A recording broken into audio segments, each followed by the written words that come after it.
In this video, we're going to focus on how you can create a full cover, and in this case, I'm exposing the legend, as you can see here. However, you can of course cover this fully, and I will show you that in the video. And as you can see, as I hover around on every other slice, the text here is starting to add up based on the color, the values that it has, and the label in itself. So let's start to look how we can do this. So let's start to look how to make a full cover tooltip in a donut chart in Chart.js. So the first thing what we want to do here is to go to chartjs3.com, getting started, this specific link, which you can find as well in the description box, and get the boiler template. So let's grab this boiler template here, copy all of this. If you want to understand the code, please watch this video here that explains it all. So then I'm going to just paste this all in there. I will cut this out, put the title in here. And once I'm done here, I want to make the maximum size of it. I'll say 80%. Save this, refresh. Now we have a bar chart. I want to convert it into a donut chart. So if I scroll down here, we'll say donut chart. You will see that the size of the chart will be very huge. And we have these lines, we need to remove them. So let's start to remove the lines. Alright, so once we did that, we remove the lines. And then I'm going to say aspect ratio will be equal to the bar chart, which is 2:1. Basically the width of 2, height of 1. If I save this now, you will see we get the same structure. Alright, that looks absolutely phenomenal. So now we have this. What I want to do now is start to work on our plugin. But of course, there will be a tooltip structure. So later on, I'm going to remove this tooltip, and I want to make sure it's full screen, or basically full of the canvas. So in here, I'm going to say comma, I'm going to say plugins, and then we're going to say here, we're going to create a new plugin, which I will call our full cover. Copy this, and once we did this, we're going to say here / this plugin block. Then we're going to say a constant full cover equals ID equals this, comma, and then what we're going to say in here is when would we like to draw this, because I want to cover everything on top of it. It will be drawn after everything else has been drawn. This is very important. So we say here after draw, and then I'm going to say a chart arcs and plugin options. Once we did this, then what I want to do here is a object destructuring. If you don't understand object destructuring, please watch my video in the description box, Understanding Chart.js Object Destructuring. I will not explain it here, so I'll just get ahead here. So then what I want to do is I want to put in a certain object items, CTX, to draw. We want to have the data, we want to have the tooltip details, and I want to have the chart area. And specifically, what I want is top, bottom, left, right, width, and height. So once we have these, we can now start to work on drawing the item. So to do this, what I want to do is, I want to show you something. This is very important. And this is why, oh, sorry, that's not what I wanted. This is why I have the tooltip here. So if I do a console log on the tooltip, and then what I wanted to do is, well, let's see. I need the console log of the tooltip, and, well, let's save this and just show what do we get. We get a lot of information here, but if I click on this, you're going to see here the active with the underscore. Very important note here. This is not always recommended, and the reason why this method will not support if there would be any other versions, or it might not support. Let me explain why. Because basically, if they're underscore, they're the developers of Chartjs library want to remove these items, or they want to probably have there must be a better way of coding it. I don't know exactly how it works at the back end, but they're doing probably looking away how to make this more efficient. Anyway, because this is Chartjs 3, every Chartjs version of 3 will work with this. So if there will be new versions on it, no problem. But if there's a version 4, Chartjs 4 in the near future, if ever it will come, in that case, this might change. So this will work in Chartjs 3, will it work in Chartjs 4? Well, we'll see in the future. Alright, so that's the most important part. But I want to grab that one. I'm going to say active and save this. And if I refresh, look at this here. You can see here now we get an array 0, but if I hover over it, do we see anything? There we are. Let me just refresh this again, because you can see here, now we get this. Let's hover. And now, you can see once we hover over it, it basically understands that the tooltip is triggered. And you can see which tooltip exactly. Dataset index 0, because we only have one dataset. And secondly, we have the index number, which is this one is Monday, was the first one. So if I go here to Sunday, which is the index number 6, we should see here index number 6, and a lot additional information, but that doesn't matter. This is for us important, and this one here. Let's grab these numbers. You can see here, there's only a 0 here. Basically, the tooltip recognizes only one tooltip being triggered. So that's why it shows you only the number 0 here, because there's no second tooltip triggered. Like for example, a line chart where we trigger multiple points if we hover over them. Anyway, that's the most important part to remember. So what I want to do here now is, I want to grab here the index 0 of active. And then what I want to do is dot data set index, basically. If I get this save, refresh, alright, it gives an error. The reason why it gives an error is, this is only triggered if we are hovering on an item. Now we're not hovering on the item, so by default it just stops. The code stops because it blocks it off, or it ends the code because of an error. But this is not really an error, but nothing is there of course yet. So what we're going to do is create an if statement. So we say if, we're going to grab this here, put it in there, and then we say here dot length. So if there's anything at all with a length, if it recognizes a length, show this, else do not. So refresh, we go here, you can see here 0, 0, this will be all 0, but remember if I grab this one, and then we have the other one that was the index, we save that, and you should see here the index number 0. Now we have 1 and 0 because the data set 0, index 1, 2, 3, 4, 5, 6, etc, etc. Alright, this is important for us because now we can hover and see if we're hovering on a specific element. Why? Because once we get then the text information, we can start to play around with that. So what I'm going to do is here, the following is, first of all, let's make a full cover on this item. I want to cover this, but I don't want to cover the legend. I will leave that in place, and I want to leave that open, but you can cover it completely. It's very easy. I'm going to show you exactly how. So I'm going to say ctx dot fill style is basically to define the color. For now, I would not recommend you to do too much of these background colors randomly, or at least when you hover over it, you get these same background colors. It's too intense because the color difference is, it's just not recommended. So what I'm going to do is I'm just going to grab this dark color here. It will be just a basic black color, but a transparency level of 80%, or visibility of 80%, 20% transparency. Alright, so that's the color. Then I'm going to ctx, I'm going to say here fill rectangle, and I'm going to create a simple rectangle. So you have the x position, the y position, the width, and the height. So here's the good thing, because I want to expose the legend. So what I want to do then is I want to never cover that one, and the width and height will help me with that. That's why we have these chart area. And if you want to understand what this really does, please look in the description box. There's a video understanding chart area for Chart.js. Very important and very useful.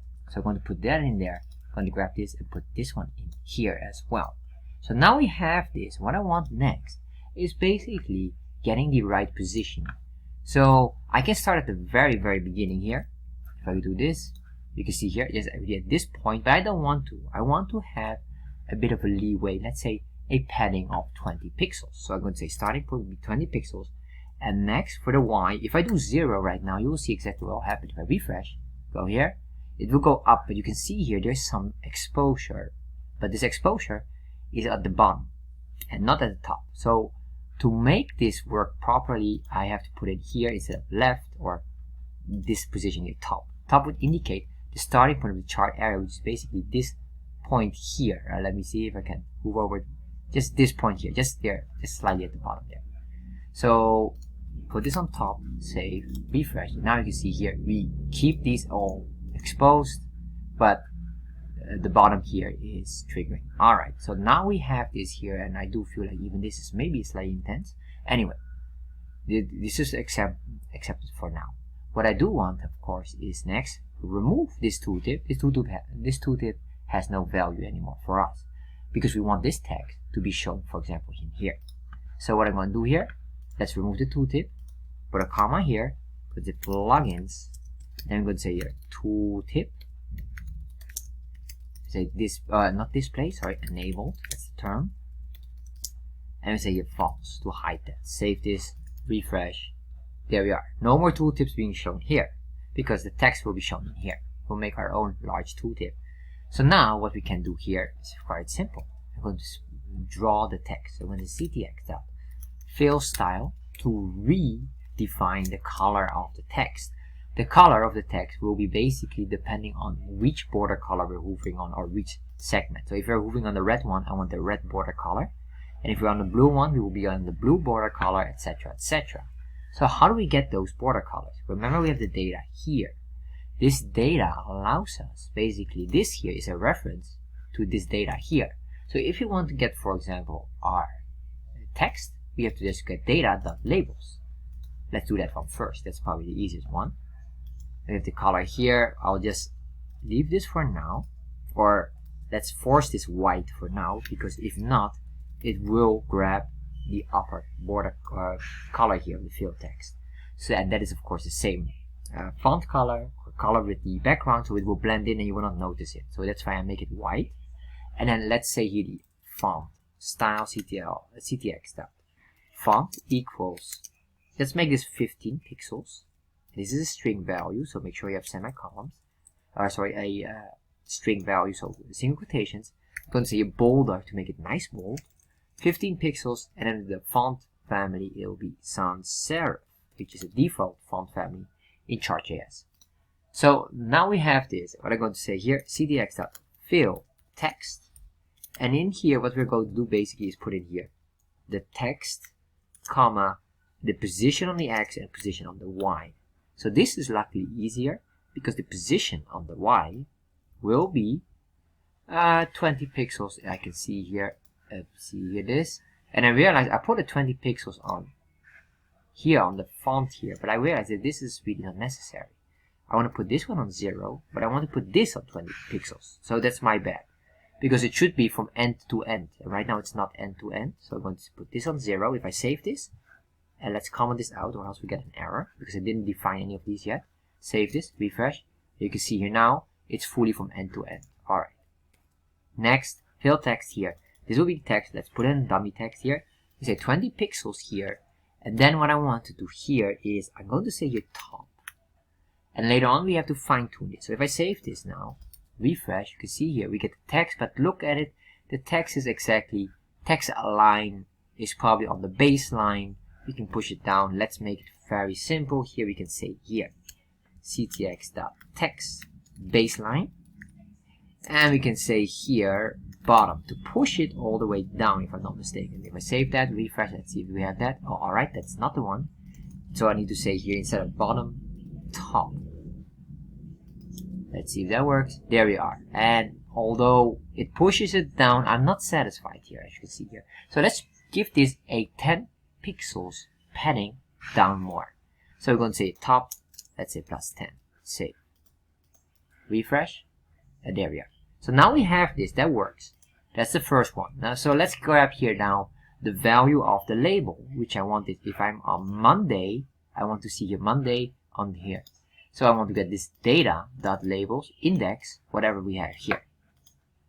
And how do we do this? Well, let's go down here. I'm going to say here, first of all, data.labels. And let's say here index will be 0. If I save this, you will see by default it will always be Monday. If you go here, and you can see here, even if you move this, you will not see a difference yet. Later on, you will see the text will change, of course, because we have this here hard-coded. We want to solve that, and of course, you can see here we have this here. Remember this. So what I'm going to do here, constant, and let's say this data set index will be equal to this. And then what I'm going to do here is another constant, and this will be the data point equals this. All right. So now I can grab this data point, put that in here, save, refresh. There we are, Monday, Tuesday, Wednesday, etc., etc. All right, that looks nice. And you can see here the text. If we have on the left side 20 pixels, I think at the very top, we should also have 20 pixel padding. So we say here, let's do this like that, save. All right, that looks slightly better. So it's very consistent. So now we have this here. Let's change the color. So the font style was here white, and let's make this now exactly the same, except now slightly more advanced. So here, dot data, and then where are we going? Data dot data sets. Then we need to specify which data set index. So data set index will be 0, and remember this is the number. So we're going to put that in there. Then we're going to say here, what we wanted to grab is the border color as the font style. So we say here, or the font color. So the border color, and then here, and then we say index, and index here of this will be the data point. Save, refresh, there we are. We get now all these colors. Beautiful. Alright, so now we have this here. By the way, if you want to cover it from top to bottom, in that case I'm going to recommend you just to do this only. We have here this, and then this could be just 0, and then this height should be this could be just specified as bottom. Let me just show you this so you have this. There we are, and your full width here. So this is very important, so in case you want it fully covered, including the legend. Alright, so I don't want that, so I'm going to undo this again. So we have the legend nicely exposed. So now what I want to do is, let's put in some text here at the bottom. So imagine you want to have something more.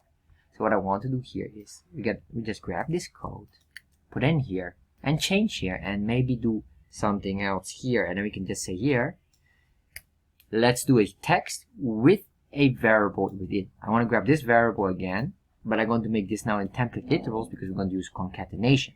So template literals is an easier way of concatenation. So we're going to say here, this is the value of, and I'm just making it up, so $, this, and just grab this variable item, put that in there.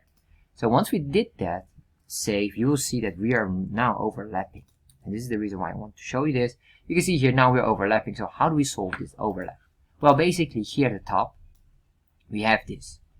What we do remember is we know that the font size is 15 pixels in height, meaning that if we want to move that down, at least we need plus 15 here, so 20 plus 15. But remember, you might want to have some padding between the first and the next line. So instead of plus 20, we're going to do plus 40, or sorry, instead of plus 15, because it's basically like this. This plus 15, that's for the text, and then plus 5 padding. Maybe that would be very clear. So if you do that, there we are. Look at this, absolutely phenomenal. And then finally, you could do something else more, and just the same thing here. We could do this, and then here maybe, well, we already know the formula. Basically, it's just multiply this by, or plus 60. It's just 20 plus whatever, how many lines you have. You can make yourself. You can figure out the formula for it. You can see here, there we are. This looks absolutely phenomenal. So for example, let's grab the value is, let's grab here the number that we have, whatever the number would be from this. So what I'm going to say here, how do we do this?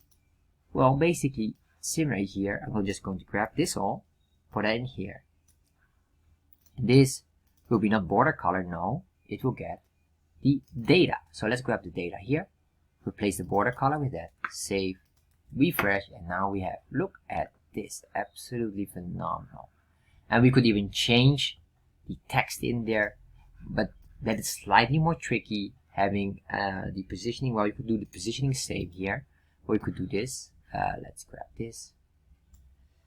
I'm going to copy this, and then I'm going to remove this and put this one in here. If I save this, it will not work as expected. And let's remove all these things. We have no more template literals. I remove the backticks of this, so remember that. If I save this, you will see it will be now, as you can see here, look at the very first word, this is being covered. So how do we calculate the space between them? Basically the text, this here. Well, there's a nice item for that. So we're going to use that one. Say a constant text width. Let's do that one. That will be the last item. And we're going to grab the text width will be this. And the text width will be ctx.measure text. And the text will be the value of this off, and let's maybe put a space in there so it's extra. And then we're going to say here dot width. This command allows to calculate what's the full width in pixels of this item. And how do we know this? If I do a console log here, grab this, we will get a value. If I save this, refresh, open up developer tab, there we are. Alright, so you can see here it is about 139 pixels. Beautiful. So what I want to do now is I want to say grab this text width, and then we're going to calculate here. Remember here the width, which is basically depending on the side at the beginning from left to right. So what I'm going to say here, plus this, save, refresh, and there we are. You can see here now, and we could even change that color. Let's give it a color difference. Font style, font, fill text, fill style. So I'm going to give this a last color. That will be the real last item. This should be white. Save, refresh. Alright, now we should see here. So now you can emphasize it and do all kind of unique stuff in your own customized tooltip that covers the full screen here or full canvas. And that's basically it. So if you like this video, and maybe you might say, well, hold on, I would like to have a shape in here, like a circle or something like that. I'm going to show you a very easy shape that is a good exercise as well to do, which is a triangle, which I have here on how to draw triangles in Chart.js. And this will give you a good exercise because it will teach you how to draw these lines correctly and how to think when you're drawing in a canvas. I'm going to recommend you this video to watch as well.